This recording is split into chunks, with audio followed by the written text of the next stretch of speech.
इस मूवी की शुरुआत अफ्रीका के वकेंडा देश से होती है, जहाँ पे कई सदियों पहले एक काफी चमकदार पत्थर आकर गिरता है, जिसे हम वाइब्रेनियम के नाम से भी जानते हैं। और वहाँ जब भी कोई इंसान उस वाइब्रेनियम को यूज करता था तो उसमें ब्लैक पैंथर की सारी शक्तियाँ आ जाती थी और वो ब्लैक पैंथर में बदल जाता था। उन धातुओं को वहाँ वकांडियंस ने बहुत ही अच्छे तरीके से यूज किया और इस सब के बाद वकांडा सबसे अच्छी और डेवलप्ड कंट्री बन जाती है। वहीं से सीन शिफ्ट होता है 1992 में। वहाँ हमें एक सोसाइटी दिखाई जाती है जहाँ काफी ज्यादा लोग रह रहे थे और वहाँ पर आते हैं किंग टचाका, जो वकांडा देश के किंग हैं। वो आकर नजूबू नाम के एक इंसान से मिलते हैं और कहते हैं कि तुम हमारे देश वकांडा से वाइब्रेनियम को चोरी करके दूसरे चोरों को बेच रहे हो और हम आगे ऐसा नहीं होने देंगे। और साथ ही वहाँ ये भी पता चलता है कि नजूबू ने बहुत सारा वाइब्रेनियम किसी यूलिसिस क्लॉक नामी बंदे को बेचा था और इसी बात का पता लगाने के लिए टचाका ने वहाँ अपना एक जासूस छोड़ रखा था और वहाँ नजूबू का पूरा राष्ट्र टचाका के सामने खुल जाता है। वहीं से सीन शिफ्ट होता है हमारे प्रेजेंट टाइम में और वहाँ हमें दिखाए जाते हैं किंग टचाला, जो टचाका की डेथ के बाद वहाँ के नए किंग बने थे और उनके पास लड़ने के लिए अपनी खुद की एक आर्मी भी होती है जिसका नाम होता है डोरा मिलाजे।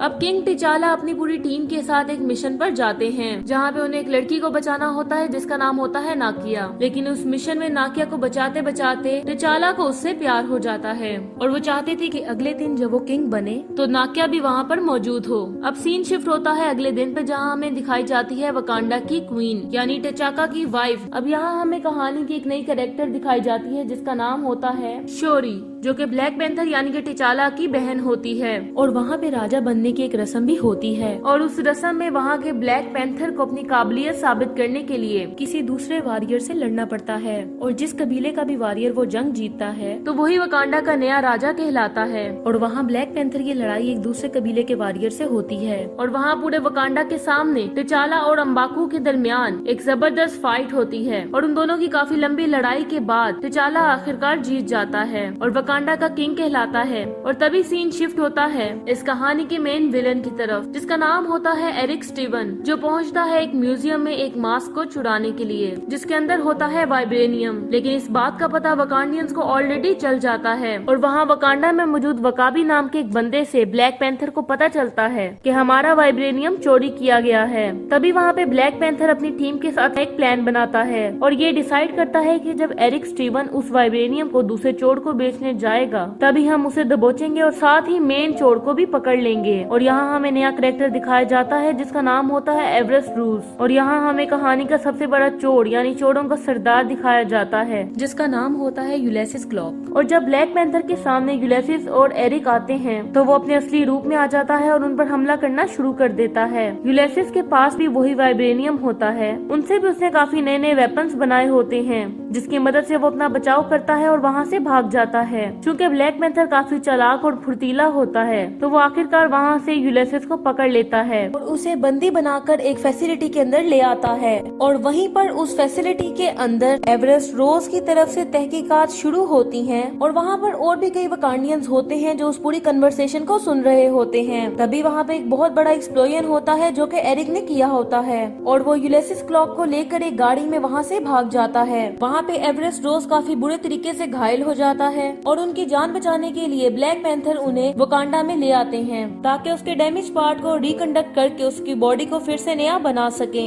अगले सीन में हमें दिखाया जाता है कि ब्लैक पैंथर उसके पिता के फ्रेंड जूरी से मिलने जाता है और वहीं जूरी ब्लैक पैंथर को एक ऐसी जड़ी बूटी दिलाता है जिसकी वजह से वो अपने पिता की यादों को देख पाता है। अब ब्लैक पैंथर अपने पिता से पूछता है कि आपने 1992 में किस शख्स को मारा था, क्योंकि उसकी वजह से वाइब्रेनियम का खौफ पूरी दुनिया में फैलने लगा है और काफी ज्यादा चोर वाइब्रेनियम के पीछे लग गए हैं। तभी वहाँ पे ब्लैक पैंथर के पिता यानी कि टचाका ब्लैक पैंथर को बताते हैं कि अगर मैं उस वक्त उसे ना मारता तो वो जूरी को मार देता, इसी वजह से मुझे उसे मारना पड़ा। तभी ब्लैक पैंथर पूछता है कि आखिर उसके बच्चे का क्या हुआ और टचाका वहाँ पे बिना जवाब दिए वहाँ से चला जाता है। तभी हमें इस कहानी का सबसे बड़ा खुलासा मिलता है कि वो छोटा बच्चा और कोई नहीं बल्कि एरिक स्टीवन होता है जिसे हम किलमोंगर के नाम से भी जानते हैं। अब वो यूलिसिस क्लॉक को बचा कर एक ऐसी सीक्रेट जगह पर पहुंच जाता है जहां पर कोई और नहीं होता। तभी वहां पे किलमॉन्गर अपना असली रूप दिखाता है, जहां पर वो यूलियस क्लॉक को मार देता है और वकांडा के अंदर लेकर पहुंच जाता है। तभी उसकी मुलाकात ब्लैक पैंथर यानी कि किंग टचाला से भी होती है। तभी वो रिवील करता है कि मेरे पिताजी को तुम्हारे पिता यानी कि किंग टचाका ने मारा था।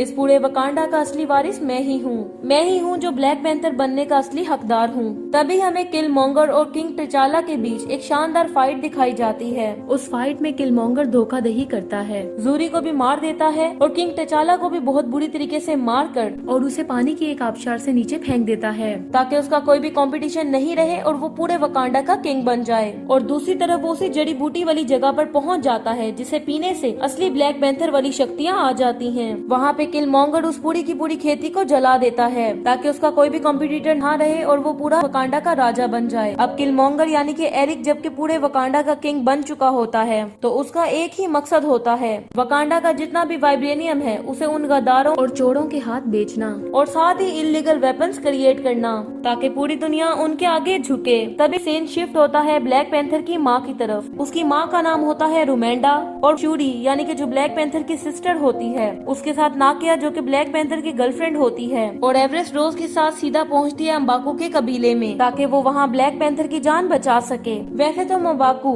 ब्लैक पैंथर का ही कंपटीटर था, लेकिन जब उसे ब्लैक पैंथर की फैमिली फोर्स करती है और आके गिड़गिड़ाती है प्लीज हमारे प्यारे टिचाला को बचा लो, तो वहाँ पे मबाकू फाइनली डिसाइड करता है कि वो अब उनसे नहीं लड़ेगा और साथ ही ब्लैक पैंथर की जान भी बचाएगा। और तभी वो अपना एक खास राज भी रिवील करता है। वो बताता है कि उन्होंने भी उस खास जड़ी बूटी की खेती करी थी और उसी में से वो एक खास जड़ी बूटी बनाकर ब्लैक पैंथर को पिला देता है, जिसकी वजह से टिचाला के पास अपनी पुरानी ब्लैक पैंथर वाली शक्तियाँ आ जाती हैं। अब अपनी सारी पावर्स पाने के बाद किंग टिचाला किलमॉन्गर से लड़ने दोबारा चला जाता है। अब वहाँ पे हमें पता चलता है कि किलमॉन्गर यानी कि एरिक ने बहुत से जहाज तैयार कर लिए हैं वाइब्रेनियम की मदद से, जो कि दूसरे देशों में बेचे जाने के लिए तैयार थे। अब वहाँ पे किंग टिचाला अपनी पूरी टीम के साथ मिलके किलमॉन्गर के एयरक्राफ्ट को रोकने की पूरी कोशिश करता है ताकि वाइब्रेनियम वकांडा से दूर ना जाए और वकांडा में ही रहे। और जब डोरा मिलाजे को इसका पता चलता है तो वो एरिक की साइड छोड़ के वापस से किंग टिचाला की साइड पर हो जाती है और एरिक से लड़ने लगती है।